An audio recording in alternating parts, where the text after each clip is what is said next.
The grand hall glittered like a constellation fallen to earth, chandeliers dripping crystal tears that caught the firelight and scattered it across marble floors still damp from scrubbing. Ravenna Nightcrest moved on her knees across those floors, her worn red dress dragging through the water, her white hair falling like a curtain around her face as she worked the brush in circles, erasing footprints, erasing herself. Above her, laughter echoed off vaulted ceilings. The mate ceremony had begun, and she was invisible, as she had always been, a ghost in her own life while her sisters blazed like twin suns. Serafina and Morgana Nightcrest stood at the center of the assembly, draped in silks that whispered wealth with every movement.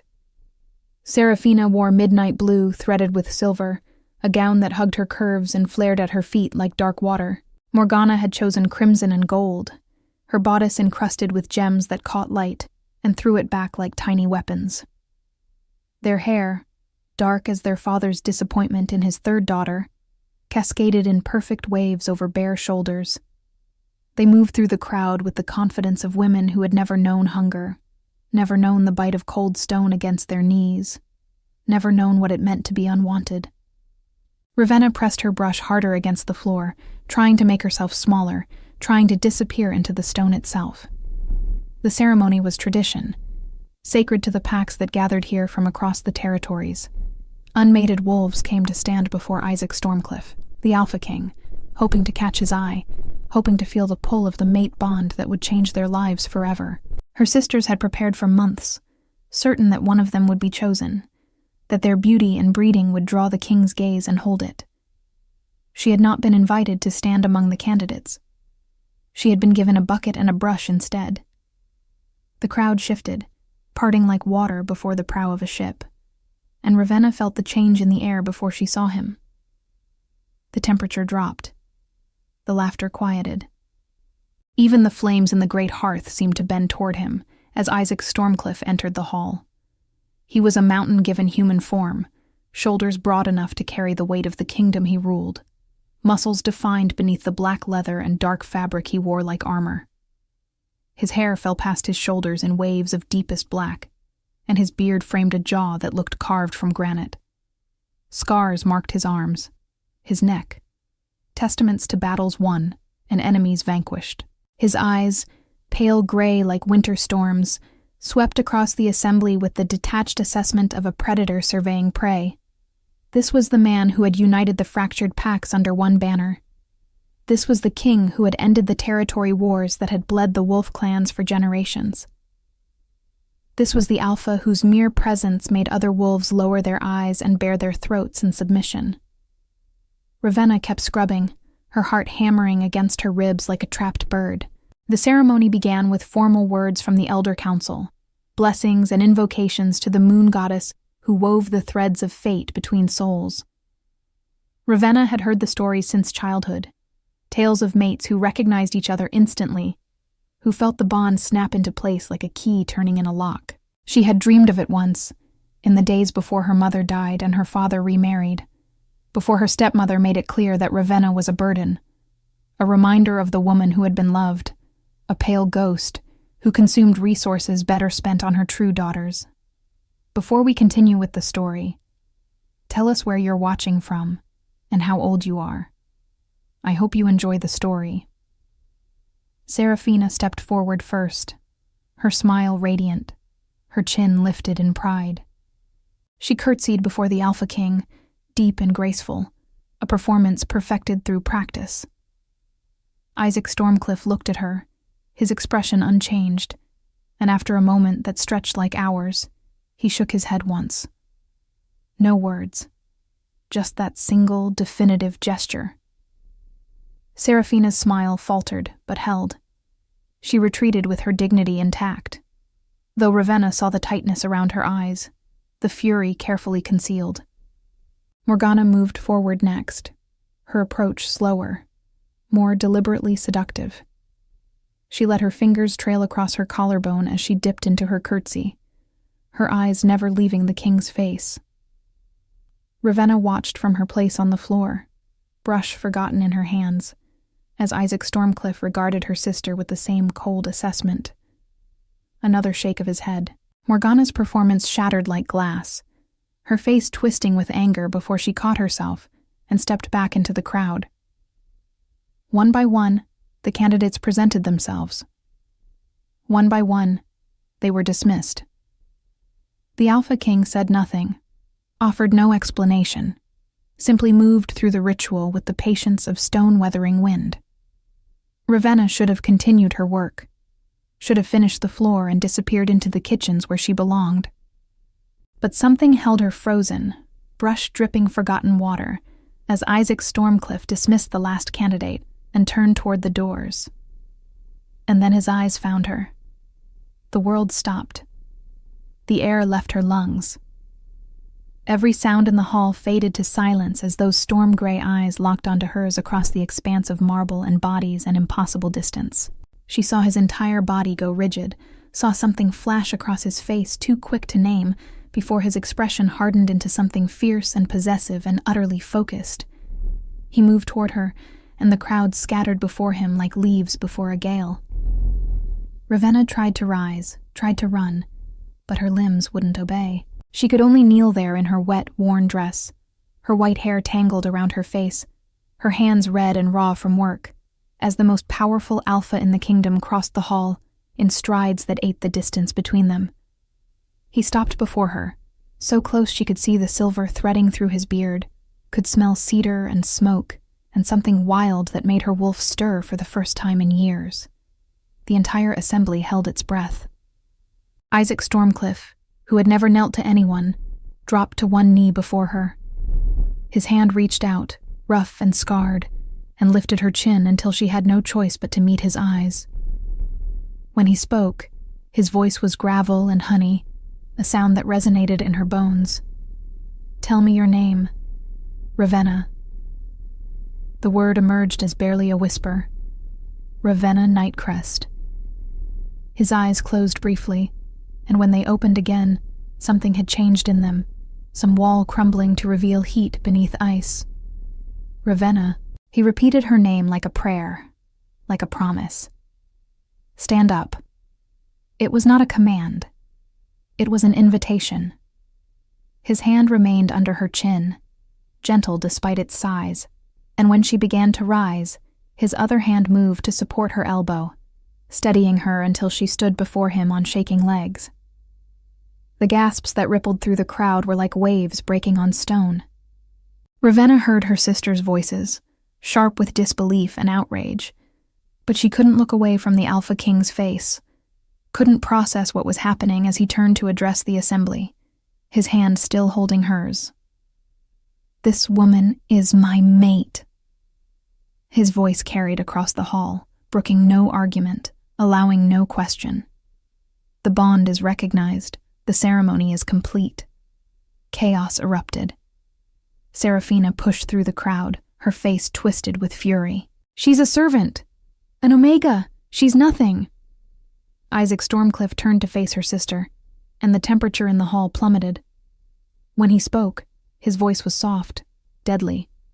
"You will address your future queen with respect, or you will be removed from this hall, from this territory, from my kingdom." Seraphina stumbled backward as if struck. Morgana grabbed her sister's arm, both of them staring at Ravenna with identical expressions of hatred and disbelief. Ravenna's stepmother materialized from the crowd, her face pale. "Your Majesty, there must be some mistake. Ravenna is unsuitable. She has no training, no education in court matters. Surely one of my daughters would be a better choice." The Alpha King's hand tightened around Ravenna's, protective and possessive. "The moon goddess does not make mistakes. This is my mate. Anyone who challenges that challenges me." The finality in his words silenced all protest. The Elder Council moved forward, beginning the blessing rites that would formalize what fate had already decreed. Ravenna stood at the center of it all, her mind reeling, unable to comprehend how her life had transformed in the space of heartbeats. When the formal ceremonies concluded, Isaac Stormcliffe wrapped his cloak around her shoulders, hiding her worn dress, and led her from the hall. She caught a final glimpse of her sisters, their beautiful gowns and furious faces, before the doors closed and she was alone with him in a corridor lit by torches that cast dancing shadows on stone walls. He stopped walking and turned to face her, his hands moving to frame her face with surprising gentleness. "Are you afraid of me?" The question caught her off guard. She searched his face, seeing past the scars and the fierce exterior to something vulnerable beneath. "Yes, but not for the reasons you think." He tilted his head, waiting.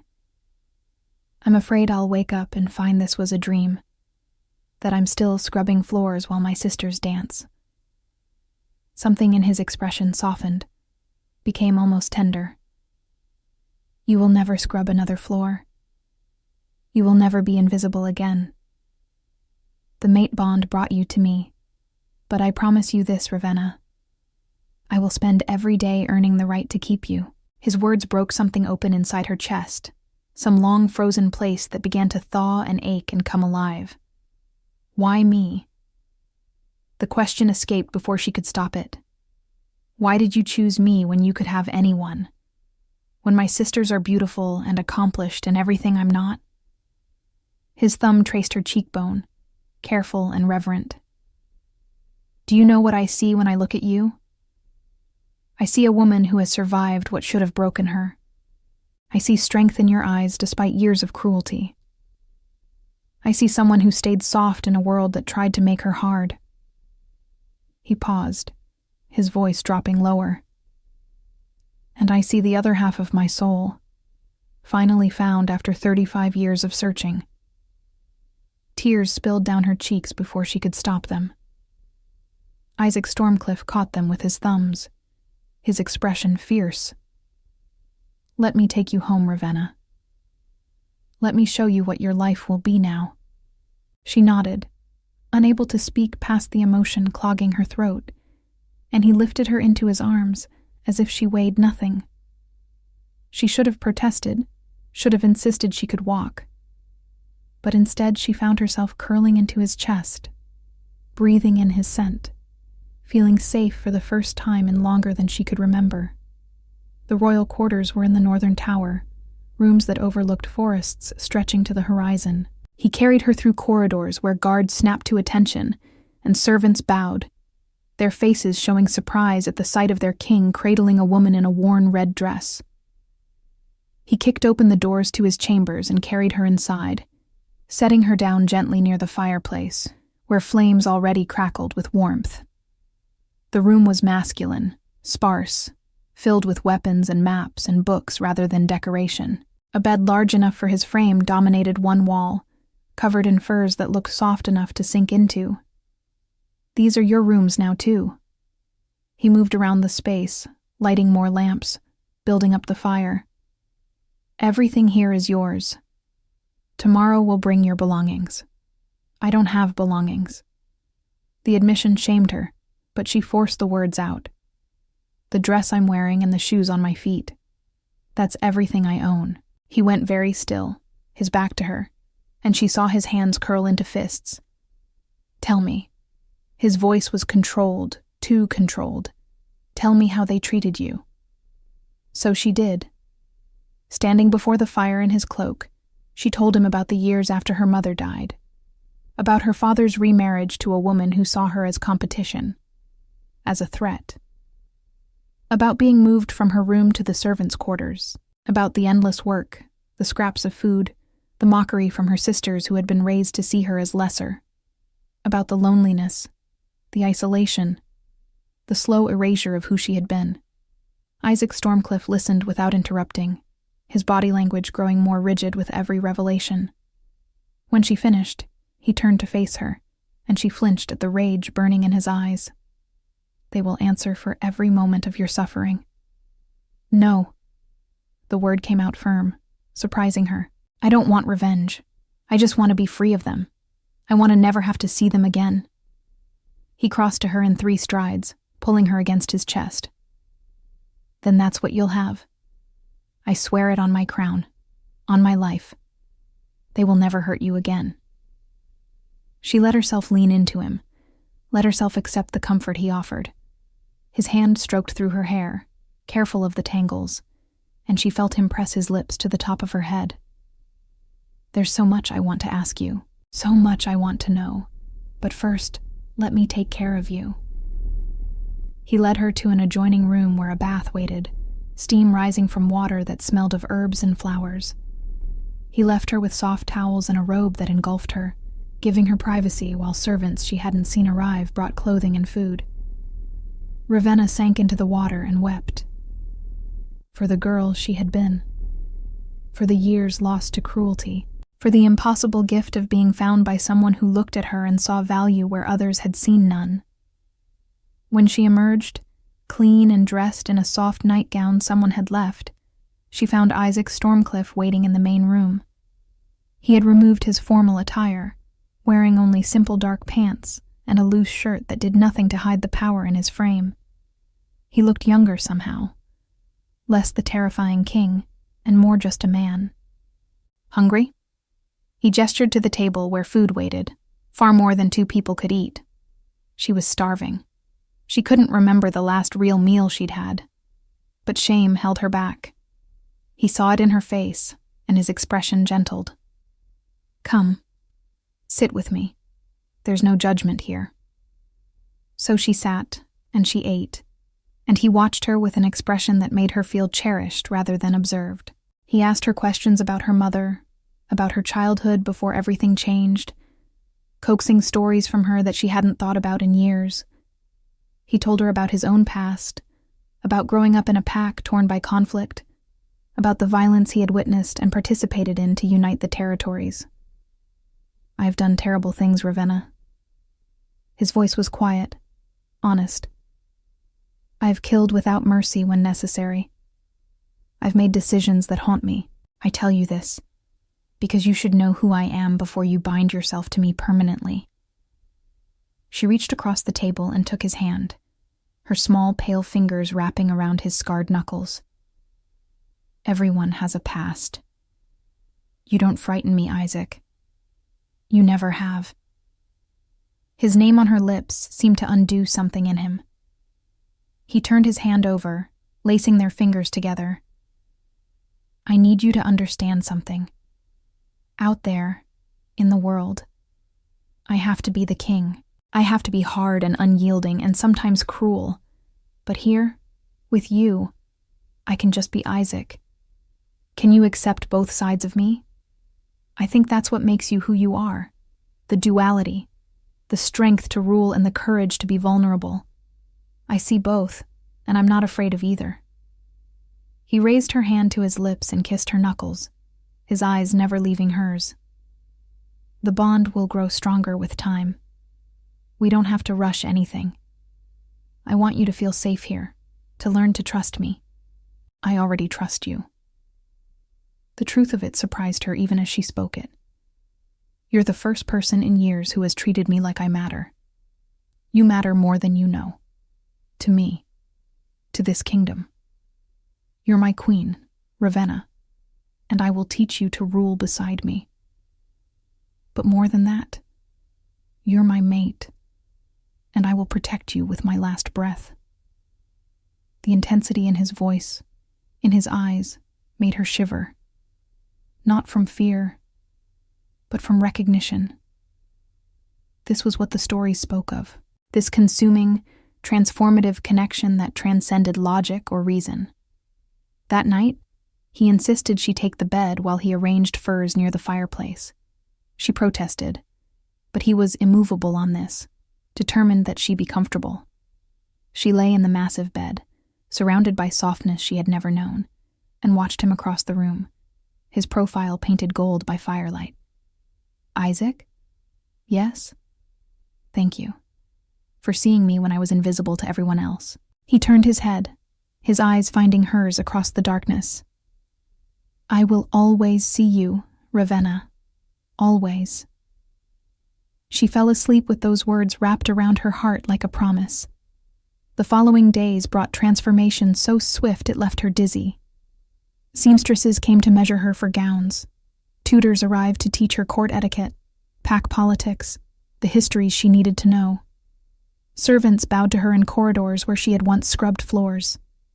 And through it all, Isaac was her constant, her anchor, the one fixed point in a world spinning too fast. He was patient with her learning, sitting beside her during lessons, explaining concepts in ways that made sense. He was protective without being controlling, arranging for guards but never making her feel imprisoned.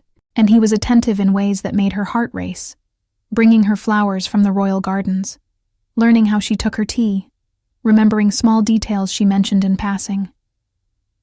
But she also saw the other side of him, the king who commanded armies and passed judgments.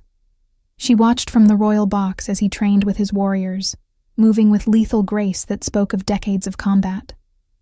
She sat beside him during court sessions, where he heard disputes and made rulings, his voice hard and his decisions swift.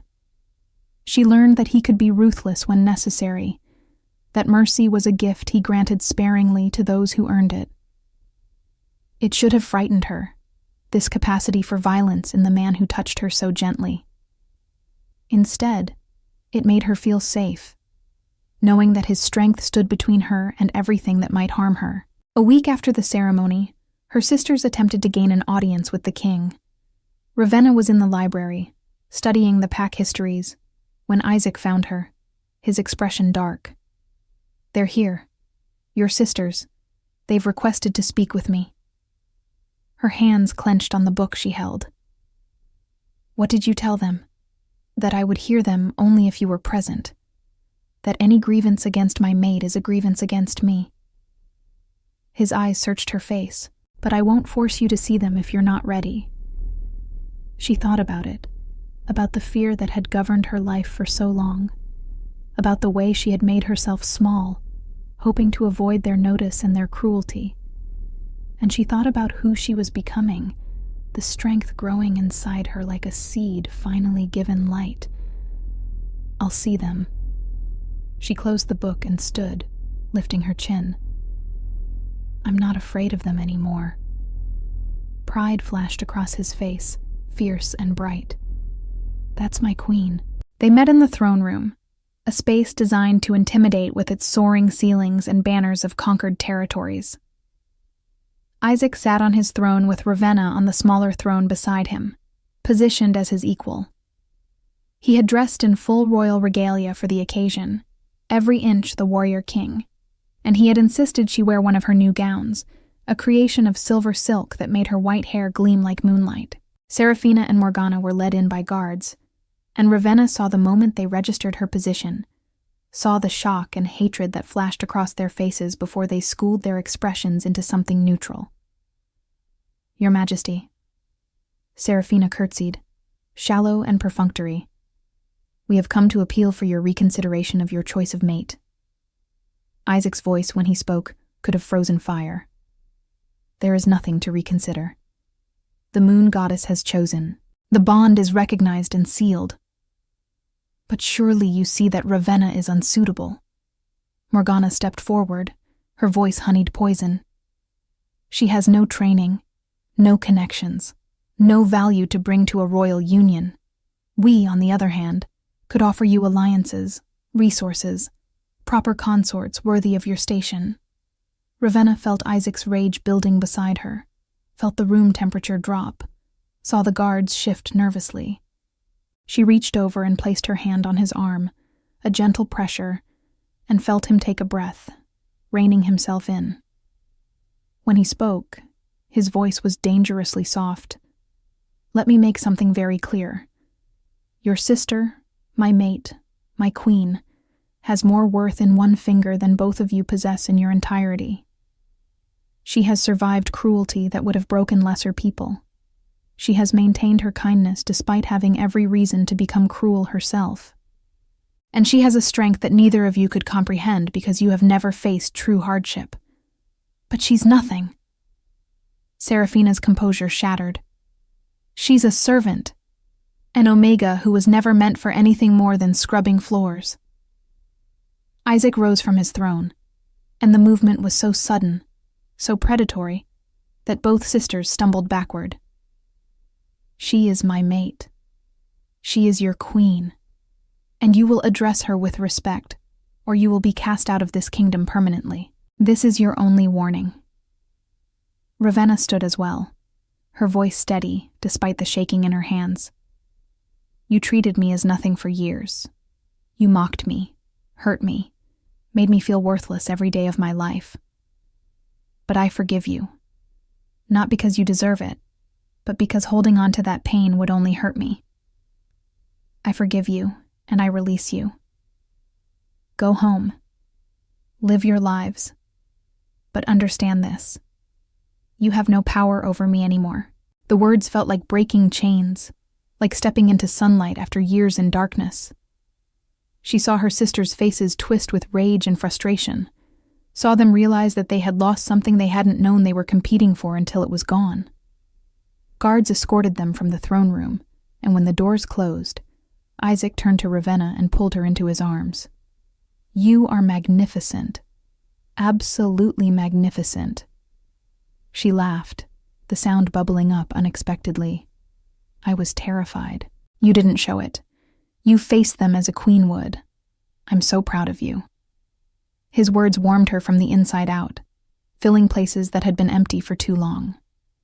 That night, as they sat together in their rooms after dinner, Isaac pulled her onto his lap, wrapping his arms around her waist. There's something I need to tell you. Something important. She twisted to see his face, worried by his serious tone. What is it? The mate bond. It's growing stronger between us. I can feel your emotions sometimes, sense when you're upset or afraid. And soon, very soon, it will demand completion. She understood what he meant. The bond between mates was more than emotional or spiritual. It required physical consummation to fully seal, to complete the connection that would tie their lives and their wolves together permanently. I know. She traced the edge of his beard with tentative fingers. I can feel it too. The pull toward you, like gravity. I need you to know that we move at your pace. Whatever you need, however long it takes, I will wait. Your comfort, your consent, your happiness. These matter more to me than any bond. His sincerity touched her deeply. She leaned forward and kissed him, soft and exploratory, the first real kiss they had shared. He responded carefully, letting her control the pace, his hands steady on her waist. When she pulled back, breathless, she saw heat in his eyes that made her pulse race. I'm not afraid of you, Isaac. I've never been afraid of you. What are you afraid of, then?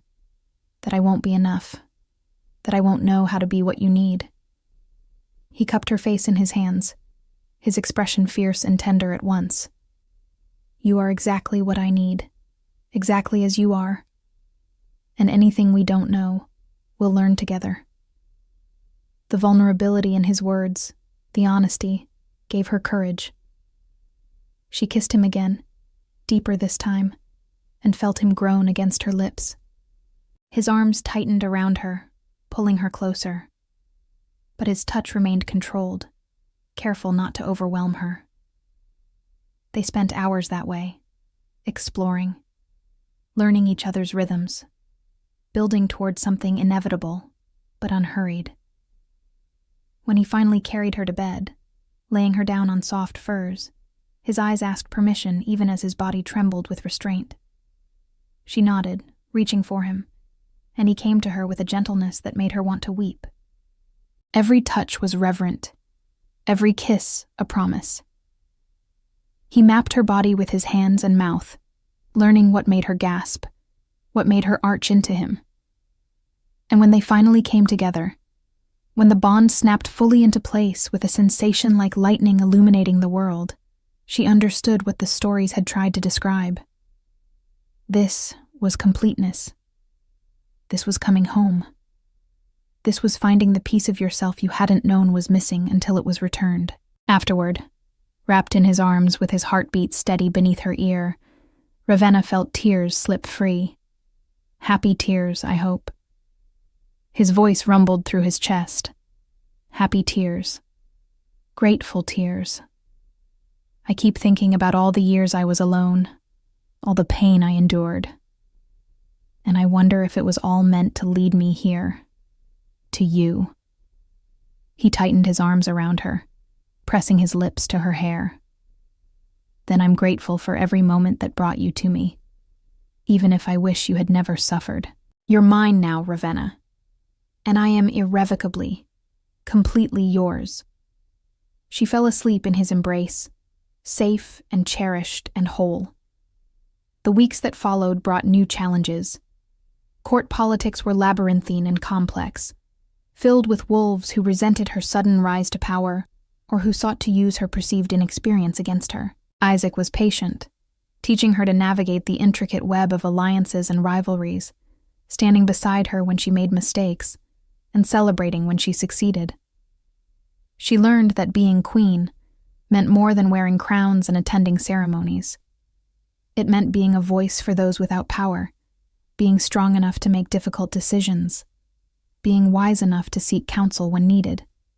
It meant shouldering responsibility for the kingdom alongside her mate. But she also learned that being Isaac's mate meant experiencing the full force of his protection. When a rival alpha made a disrespectful comment about her origins during a territorial summit, Isaac had the wolf removed from the gathering and banned from the kingdom. When a courtier suggested she was unfit for her role, Isaac stripped the wolf of his titles and lands. He was ruthless in defending her honor, merciless with anyone who threatened her. It should have troubled her, this violent defense. Instead, it made her feel valued in a way nothing else could. She had spent so long as nothing that being worth defending, being worth fighting for, was a gift beyond measure. She also began to see the toll his responsibilities took on him, the weight of ruling, of making decisions that affected thousands of lives, of maintaining peace through strength and sometimes through violence. She saw him return from battles at the borders exhausted and bloodied. She saw him spend sleepless nights poring over reports of conflicts brewing in distant territories. She saw the burden of the crown pressed down on shoulders broad enough to carry it, but wearied by the effort. Those were the nights when she could give back what he gave her, when she could be his sanctuary as he was hers. She would draw him a bath and wash the blood and dirt from his skin. She would tend his wounds with gentle hands. She would hold him in the darkness and let him be vulnerable in ways he could never be anywhere else. One night, after a particularly brutal border dispute that had required his personal intervention, she found him standing at the window, staring out at the darkness beyond. "Come to bed." She touched his back gently. "I killed 3 wolves today." His voice was hollow. "They attacked one of our settlements. They gave me no choice. But I still took their lives." She moved to stand beside him, taking his hand. "Do you regret it?" "No. That's what haunts me. I would do it again without hesitation to protect our people. But sometimes I wonder what that makes me." She turned him to face her, forcing him to meet her eyes. "It makes you a king. It makes you someone strong enough to do what's necessary even when it costs you. But it doesn't make you cruel. A cruel man wouldn't question himself. A cruel man wouldn't ache over necessary violence." His arms came around her, crushing her against his chest. "How did I exist before you? How did I survive without this?" "The same way I did, by becoming hard enough that nothing could break us. But now we can be soft with each other because we know the other will protect that softness." He kissed her then, fierce and desperate, and she met him with equal intensity, channeling comfort and love through their bond. They made love with an urgency born of his need to feel alive, to feel something other than the weight of death, and she gave herself fully, understanding what he needed without words. After, as he slept with his head on her chest, she stroked his hair and whispered promises into the darkness. That she would always be his safe harbor.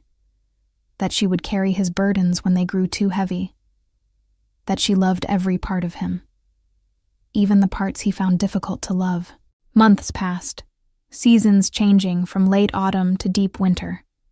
Snow blanketed the kingdom, turning the world white and silent. Ravenna bloomed in her role as queen, growing into the position with grace that surprised even her. She established schools for orphaned children, remembering what it felt like to be alone and afraid.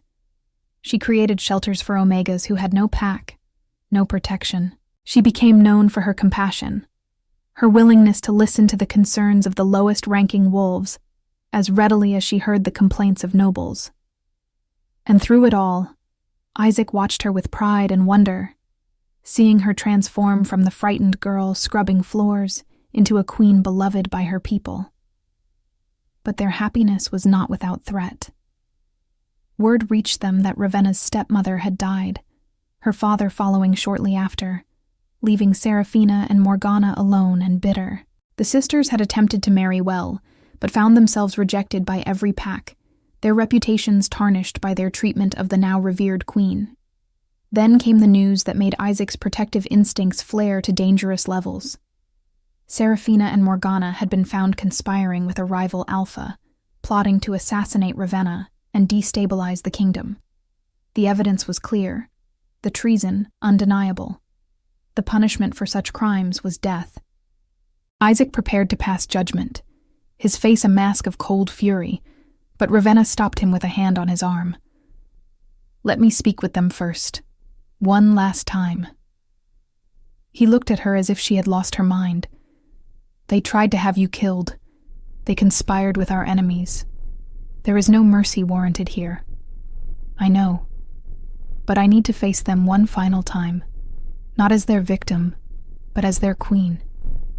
He studied her face for a long moment, then nodded slowly. "I will be beside you, and if they threaten you, even with words, I will end them where they stand." She expected nothing less. Her sisters were brought to the throne room in chains, their beautiful faces haggard, their fine clothes replaced with rough prison garments. They looked up at her on her throne, beside her mate, wearing a crown in royal purple, and the hatred in their eyes was a living thing. Ravenna rose, descending the steps to stand before them. "You tried to kill me. You took everything that should have been ours." Serafina spat the words. "You, the worthless Omega. You stole our rightful place. I stole nothing. The moon goddess chose. And instead of accepting that, instead of finding your own happiness, you let jealousy poison you until you became capable of murder." Morgana laughed, bitter and broken. "You don't understand what it was like. Growing up beautiful, talented, perfect, only to watch everything go to you. The invisible one, the nothing. How could we not hate you?" Ravenna felt Isaac move behind her, felt his protective fury through their bond, but she held up a hand to stay him. "I do understand. I understand what jealousy feels like, how it can consume you. I was jealous of you for years, of your beauty, your confidence, your father's love. But I had a choice in how I responded to that pain. And so did you. You chose cruelty. You chose conspiracy. You chose treason. So kill us then. Get your revenge." Serafina's voice dripped with venom. "Let your monster of a mate rip us apart. We both know that's what he wants." Isaac moved so fast Ravenna barely tracked it, his hand at Serafina's throat, lifting her off her feet. "Call me whatever you wish, but speak one more word against my mate, and I will forget mercy entirely." He released her and she crumpled to the ground, gasping. Ravenna stepped forward, her voice steady. "You're right that Isaac would kill you for me without hesitation. But I didn't ask to face you so I could gloat or seek revenge. I asked because I wanted you to know something.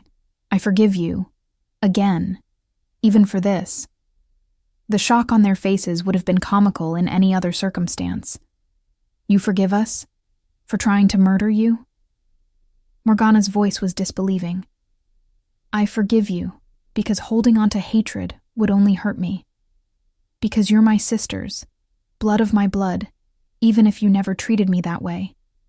And because I've learned that mercy is not weakness, it's the hardest kind of strength." She turned to Isaac, meeting his eyes. "Banish them. Send them to the farthest territories. Far from court, far from power. Let them live out their days in obscurity. knowing they threw away everything for jealousy. That's punishment enough. Isaac looked at her for a long moment, then nodded slowly. As my queen commands. But know this. His voice was directed at her sisters, cold as winter death. You are being given life only because she is merciful. If you ever attempt to return, if you ever threaten her or this kingdom again, I will hunt you to the ends of the earth, and your deaths will not be quick or kind. This is your only chance. Waste it, and there will be no mercy a second time. The sisters were dragged away, their fates sealed, and Ravenna let out a breath she hadn't known she was holding. Isaac pulled her into his arms. You continue to amaze me. That took tremendous strength. She pressed her face against his chest. I just want to be free of them. Free of the past. I want to focus on the future, on the life we're building together. Then that's what we'll do. That night, wrapped in his arms before the fire, Ravenna felt something shift inside her, some final piece of healing clicking into place. She had forgiven her sisters not for them, but for herself. She had released the past and all its pain, choosing instead to embrace the present and the extraordinary gift it held. Spring came, bringing with it a revelation that changed everything once more. Ravenna began feeling ill in the mornings, exhausted by midday, overwhelmed by scents that had never bothered her before. The royal healer confirmed what she had suspected. She was carrying Isaac's child. The news transformed him. The fierce king became fiercely protective, hovering over her, worried about her health, her comfort, her every need. It would have been smothering if it wasn't so endearing. This powerful alpha reduced to anxiety by the thought of her carrying his cub. She's fine, Isaac. The healer's exasperation was clear. Pregnancy is natural. Stop treating her like she's made of glass. But Ravenna didn't mind. She reveled in his attention, in the way his hands constantly found her stomach even though she wasn't showing yet, in the way he talked to their child, his voice soft and full of wonder. You're going to be an incredible father. She told him one evening as they lay in bed, his hand splayed across her abdomen. I'm terrified. The admission was raw, honest. What if I'm too hard? What if I can't be gentle enough? She laced her fingers through his. You're gentle with me. You'll be gentle with our child. And yes, you'll also teach them to be strong, to protect themselves, to lead. But you'll also teach them kindness and compassion, because you know the value of both. His arms tightened around her. I never thought I'd have this. A mate I love beyond reason. A child on the way. Peace in the kingdom. It feels too perfect, like it might be taken away. Nothing will take this from us. We've fought too hard, survived too much. This is our reward, our happy ending. He kissed her temple, breathing her in. No, this isn't an ending. This is our beginning. Their daughter was born on the first day of autumn, as leaves turned gold and red outside the castle windows. The labor was long and difficult, testing Ravenna's strength to its limits, while Isaac paced outside the birthing room, his wolf barely contained, ready to tear down the door at the first sound of distress. When the midwife finally allowed him in, he found Ravenna exhausted but radiant, holding a tiny bundle with a shock of black hair. A girl. Ravenna's voice was hoarse but filled with joy. We have a daughter. He approached slowly, reverently, as if approaching something sacred. When he looked down at the tiny face, at the perfect miniature features, Ravenna watched the most feared alpha in the kingdom break down and weep. She's perfect. His voice cracked. Absolutely perfect. Do you want to hold her? He nodded, unable to speak, and Ravenna placed their daughter in his arms. The baby, who had been fussing, quieted immediately against her father's chest, as if recognizing safety, recognizing home. They named her Lyanna, after Ravenna's mother, and she became the light of their lives. Isaac transformed around his daughter, showing a gentleness that most of the kingdom would never believe existed. He would spend hours holding her, singing to her in a language older than any spoken tongue, teaching her the old wolf songs. Ravenna watched him with their child and fell in love with him all over again, seeing new depths to the man who was her mate, her king, her partner in all things. The kingdom prospered under their rule. Peace held, trade routes flourished. The pacts that had spent generations at war learned to cooperate, united under the banner of a king who ruled with strength tempered by mercy, and a queen who ruled with compassion backed by steel. Years passed, measured in seasons and celebrations, in the growing beauty of their daughter, in the deepening of their bond. Ravenna never forgot where she had come from, never lost sight of the girl scrubbing floors while her sisters danced. She used her memories to fuel her compassion, to ensure that no one in her kingdom would be dismissed or overlooked as she had been. Lyanna grew into a spirited child with her father's strength and her mother's compassion. At 3 years old, she would toddle through the castle halls with her small toy sword, declaring herself protector of the realm, while Isaac watched with barely concealed pride. At 5, she began training with the warriors, her small form determined to match the adults around her, her father always nearby to correct her stance, to praise her effort, to catch her when she stumbled. Ravenna watched them together during these training sessions. Isaac kneeling in the dirt to be at his daughter's eye level, his voice patient as he explained technique, his hands gentle as he adjusted her grip on her wooden practice sword. The other warriors watched in amazement, seeing their fierce king transformed into a doting father, and they understood what the queen had always known, that strength and gentleness were not opposites but complements, that the capacity for violence did not negate the capacity for love. There were challenges during these years, threats to the kingdom that required Isaac's attention and his ruthlessness, a rebellion in the southern territories that he crushed with strategic precision, returning home bloodied but victorious. Border disputes with neighboring kingdoms that required diplomatic finesse, negotiations where Ravenna proved herself invaluable, her ability to read people and situations complementing his straightforward approach. She remembered one particular summit where a rival alpha had attempted to undermine their authority, questioning Isaac's judgment in choosing an Omega as his queen, implying that it showed weakness in his leadership. The room had gone silent, every wolf present holding their breath, waiting for the explosion of violence.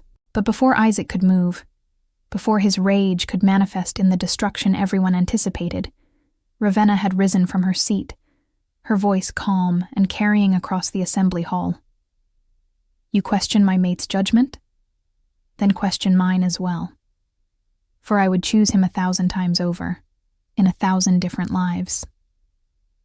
You see weakness in the choice of an Omega queen? I see a king secure enough in his power that he does not need to bolster it with a politically advantageous match. I see a leader strong enough to follow his heart without fear of judgment.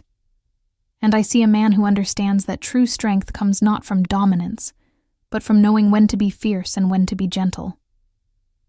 She had stepped down from the dais, moving toward the alpha who had spoken, her small frame somehow commanding despite her size. "As for my qualifications, allow me to illuminate them for you. I survived years of abuse and neglect that would have broken most wolves. I learned to lead by first learning to serve, understanding the needs of those at every level of our society. I rule beside my mate not because of bloodlines or political connections, but because I earned this position through resilience, compassion, and an understanding of what it means to rise from nothing." The silence in the hall had been absolute. The challenging alpha had lowered his eyes, unable to meet her gaze, his challenge dying before it fully formed. Isaac had watched her with an expression that made her heart race, pride and possessiveness and deep love all warring across his features. When she returned to her seat beside him, he had taken her hand and raised it to his lips, his voice pitched for her ears alone. "You are absolutely magnificent, my queen. Remind me never to underestimate you." That night, in the privacy of their chambers, he had shown her exactly how magnificent he found her. His lovemaking fierce and reverent all at once, his words broken murmurs of praise and devotion against her skin. There were quieter moments too, peaceful interludes between the demands of ruling.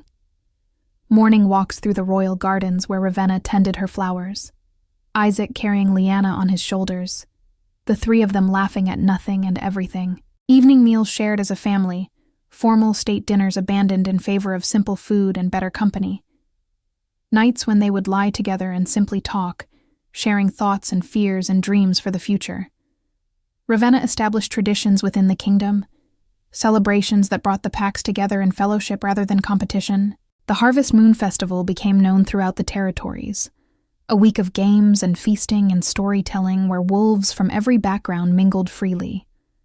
The winter solstice brought gatherings where gifts were exchanged not based on wealth, but on thoughtfulness, where the poorest Omega might give something as valued as the richest Alpha's offering. She also began a practice that endeared her to the common wolves more than anything else. Once a week, she would leave the castle and walk among her people, visiting homes, listening to concerns, offering help where she could. She brought healers to those who were sick, food to those who were hungry, comfort to those who mourned. She remembered names and faces, returning to check on situations she had learned about, following through on promises made. Isaac accompanied her on these walks when his duties allowed, and the people learned to see them as a unit, inseparable and devoted. They saw their king, so fierce in battle and judgment, carrying a widow's firewood or playing with orphaned children, while his queen discussed crop rotation with farmers or healing techniques with medicine women. The image of the Alpha King on his knees in the dirt, helping an elderly wolf repair her cottage roof while his queen held the tools, became legendary throughout the kingdom. When Lyanna was 7, Ravenna discovered she was pregnant again. This pregnancy was easier than the first. Perhaps because she was no longer terrified and uncertain. Perhaps because she had Isaac's constant support, and the best healers in the kingdom attending her. Their son was born on a spring morning, smaller than his sister had been, but with the same shock of black hair and his mother's pale gray eyes. They named him Kieran, and if possible, Isaac became even more protective with 2 children to watch over. Ravenna would wake in the night to find him standing between their children's rooms, unable to sleep for the need to ensure their safety. She understood it, this fear that happiness so complete could be taken away, and she would guide him back to bed, reminding him that they had guards, protections, and each other. Lyanna adored her baby brother, demanding to help with everything, insisting on being the one to teach him all the important things. She would sit beside his cradle and tell him stories about the kingdom, about their parents' love story, about all the adventures they would have when he was old enough to walk. The children grew, Lyanna becoming a formidable young warrior, training with her father's elite guard, learning strategy and combat with a natural aptitude that made Isaac beam with pride. Kieran proved more scholarly, drawn to the libraries and the histories, content to spend hours reading about the old ways, the pack laws, the philosophies that governed their world. Both children were loved absolutely, raised with the perfect balance of discipline and affection, taught to be strong but never cruel, powerful but never arrogant. Ravenna watched them grow and saw the best of both herself and Isaac reflected in their children. Lyanna had her father's fierce protectiveness and her mother's compassion for the weak. Kieran had his mother's quiet strength and his father's strategic mind. Together, they were the future of the kingdom, and that future looked brighter than Ravenna had ever dared to dream. One autumn evening, when Lyanna was 14 and Kieran 11, the family gathered in the private library, a tradition they had maintained despite their busy lives. Isaac sat in his favorite chair, Kieran curled up beside him with a book, while Ravenna worked on embroidery, and Lyanna practiced her knife throws at a target Isaac had installed specifically for this purpose. "Tell us the story again." Kieran looked up from his book, his gray eyes so like his mother's. "About how you and Mother met." Isaac glanced at Ravenna, a smile playing at his lips. "You've heard it 100 times, cub, and I want to hear it 100 more." Lyanna lowered her knife, joining them. "It's the best story." So Isaac told it again, his deep voice painting pictures of that night, of walking into the ceremony certain he would find no one, of dismissing candidate after candidate until his eyes found a woman in a worn red dress scrubbing floors. He spoke of the moment the bond snapped into place, of knowing with absolute certainty that his life had just changed forever. Ravenna added her own perspective, describing the fear and wonder of being seen for the first time in years, of having the most powerful alpha in the kingdom kneel before her, of learning to trust in happiness after so long believing she deserved none. "Were you scared, Mother?" Lyanna asked. "When you realized you would be queen?" "Terrified." Ravenna set aside her embroidery. "I was afraid I would fail, that I wouldn't be strong enough or smart enough, that I would disappoint everyone, especially your father. You could never disappoint me." Isaac's voice was firm. "From that first moment, you have exceeded every expectation, shattered every doubt. You've been the perfect partner, the perfect queen, the perfect mother. Nothing's perfect." Ravenna smiled at him. "We've made mistakes, both of us. We've had arguments and disagreements. We've struggled. That's what makes it real." Kieran spoke up, surprising them with his insight. "Perfect would be boring.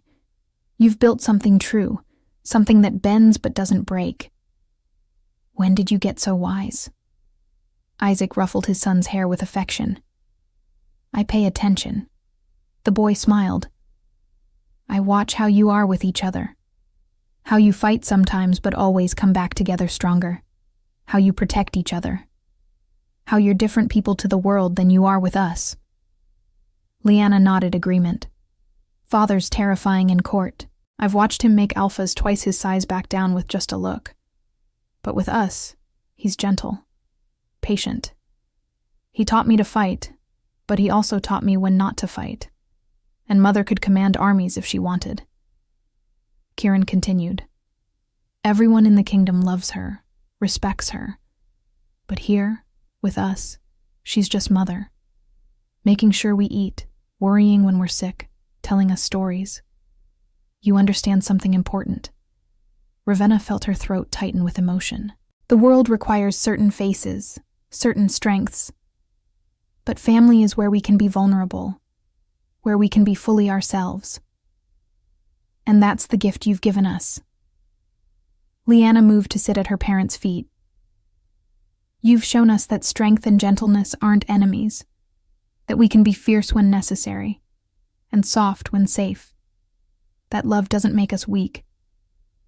Isaac reached down and squeezed his daughter's shoulder, his eyes bright with pride. "You two are the best parts of both of us. Never forget that. And never forget that whatever paths you choose, whatever challenges you face, you will always have this: your pack, your family, your home." The moment crystallized in Ravenna's mind, perfect and precious. This was what mattered. Not the crowns or the kingdom or the power, but these quiet evening moments, her children growing wise and strong, her mate beside her, all of them safe and loved and whole. There were moments, though, when the past reached out with ghostly fingers, a servant accidentally knocking over a bucket of water, the splash against stone floors immediately transporting Ravenna back to her years of servitude, the smell of harsh soap making her hands shake with cellular memory, the sound of mocking laughter in the hallways, even though it was her own children playing, causing her breath to catch. Isaac learned to recognize these moments, these flashes of old trauma that could still ambush her without warning. He would find her wherever she had retreated, would pull her into his arms without questions or demands, would simply hold her until the past released its grip and the present reasserted itself. "You're safe," he would murmur into her hair.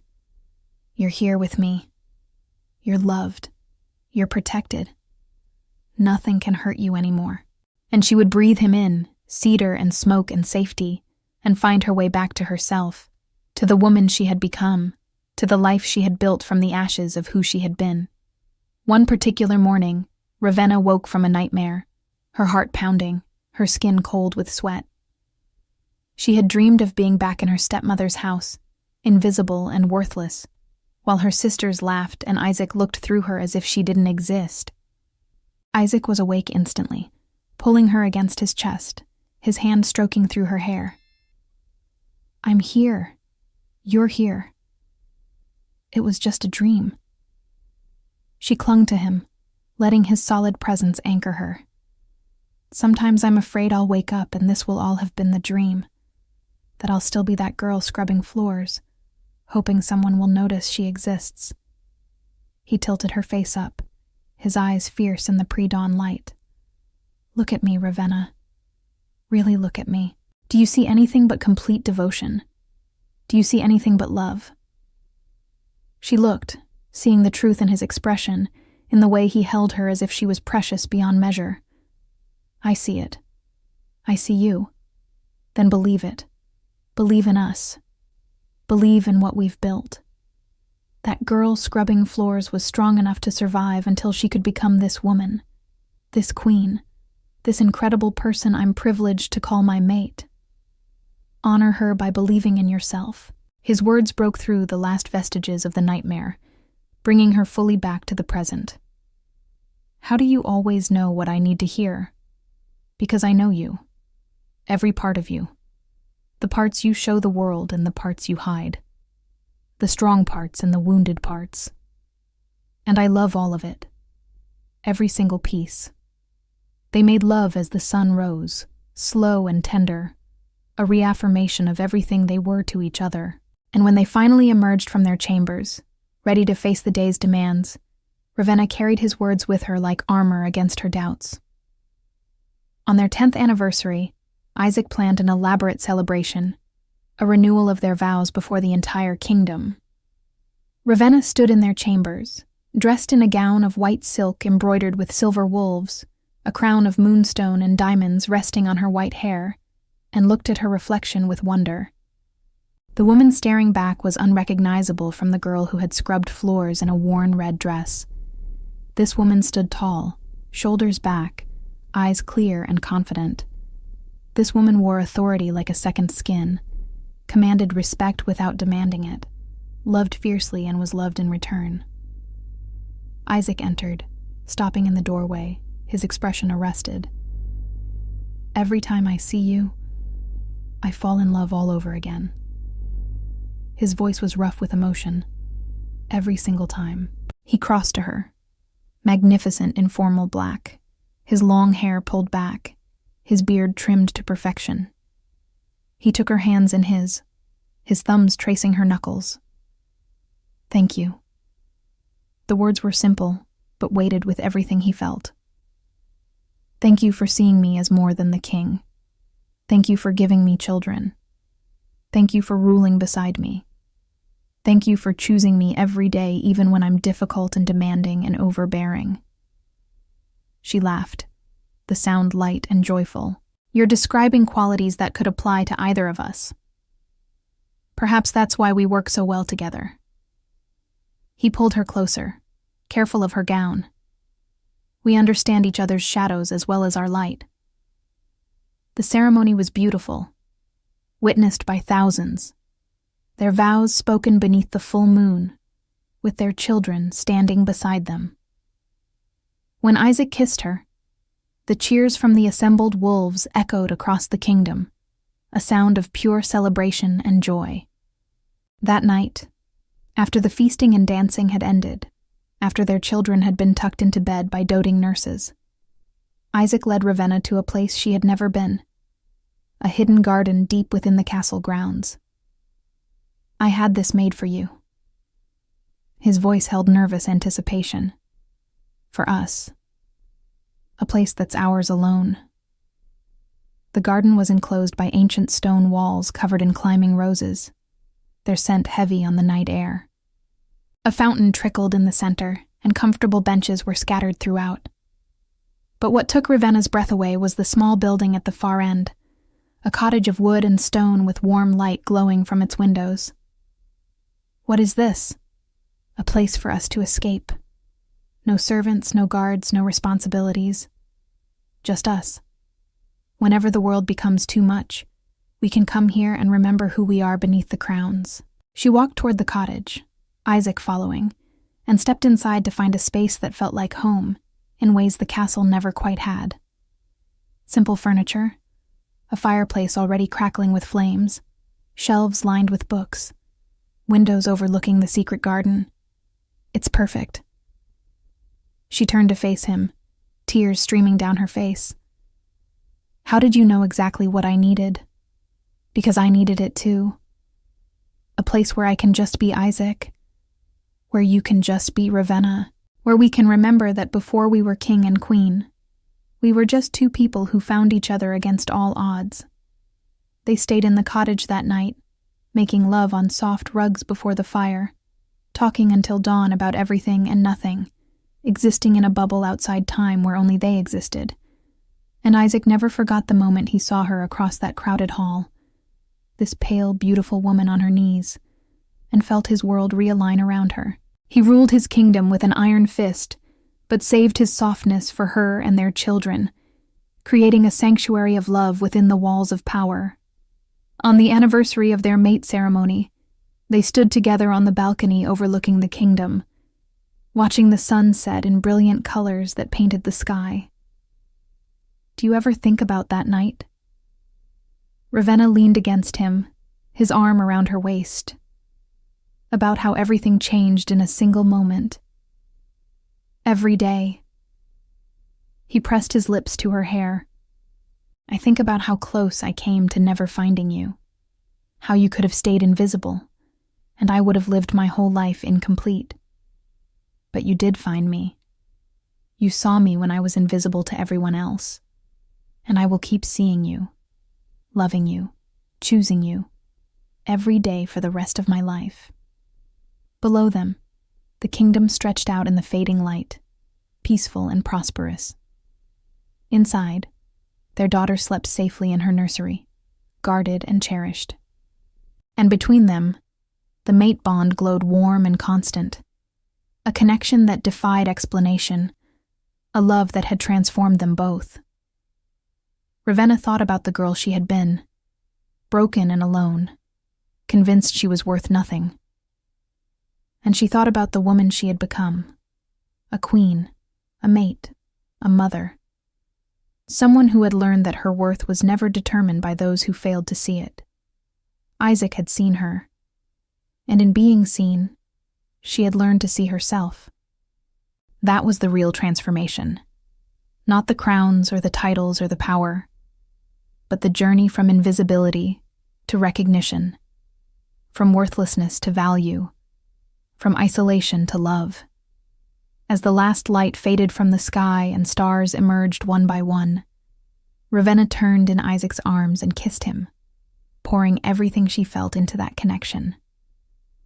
Gratitude for being found, joy for being loved, hope for all the years still ahead.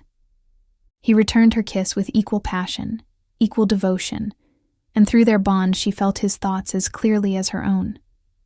Thank you, the moon goddess, for bringing me home. Thank you for giving me a reason to be gentle. Thank you for this woman who is my mate, my queen, my everything. They stood together as night fell completely. Two souls that had found each other against impossible odds. Two hearts beating as one. Two lives intertwined so completely that neither could imagine existing any other way. And in that moment, in that perfect stillness, Ravenna understood the deepest truth of her story. She had not been saved by Isaac Stormcliffe. She had saved herself by surviving, by remaining kind despite cruelty, by refusing to let her circumstances define her worth. Isaac had simply recognized what had always been there, the strength and beauty that she was learning to see in herself. Together, they were unstoppable. Together, they were complete. Together, they had built a love story for the ages, one that would be told and retold around fires for generations to come. The story of the servant sister who became a queen. The story of the fierce king who learned gentleness. The story of a love that transformed everything it touched. And as they finally turned from the balcony and walked back into their chambers, into the life they had built together, Ravenna carried with her the profound knowledge that she had found not just a mate, but her purpose, her home, her destiny. She had been seen, she had been chosen, she had been loved, and in being loved, she had become magnificent. We'd love to hear your thoughts on this beautiful love story. Let us know what you thought of this tale full of emotions and surprises. Tell us your name, where you're watching from, and rate this story from 0 to 10 if it touched your heart. And if you enjoyed the plot, don't forget to leave a like and subscribe to the channel so you don't miss the amazing new stories coming soon. See you next time.